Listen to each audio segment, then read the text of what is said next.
కర్నూలు జిల్లా ఆలూరు మండలం కమ్మర్చేడు గ్రామంలో ప్రభుత్వ ఆసుపత్రిని Aluru YCP party MLA Virupakshi తనిఖీ చేశారు. Aluru YCP party MLA Virupakshi hospital అంతా తనిఖీ చేసి మీడియా సమావేశంలో మాట్లాడారు. టీడీపీ ప్రభుత్వంలో 2015లో స్టార్ట్ చేస్తే 2018లో ఆసుపత్రిని ప్రారంభించారు. ఆసుపత్రి భవనం నిర్మించిన 6 సంవత్సరాలకే ఇలా అవడం చాలా దురదృష్టకరమన్నారు.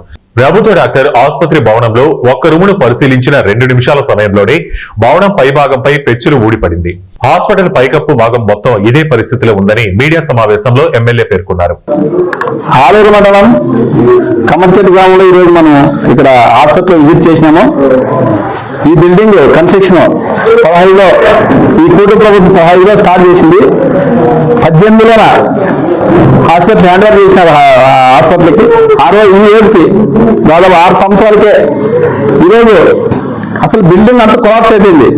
పైన మొత్తం పెచ్చులు ఊడిపోయినాయి, కింద మొత్తం ఫ్లోరింగ్ అంతా పలిపోయింది. ఏం లేదు అసలు డాక్టర్లు కానీ నర్సులు కానీ అందరూ చాలా బిక్కుమంటుంది. ఈ హాస్పిటల్ ఎట్లుండాలో మేము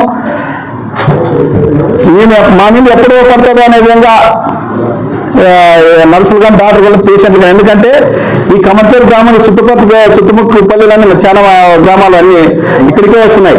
ఆలూరు పోకున్నట్లు ఆలూరు దూరం అయిపోయిన విధంగా కమ్మర్చేడు గ్రామానికి ఈ చుట్టుపక్కల పల్లెలన్నీ ఇక్కడే వస్తారు పేషెంట్లు అందరూ.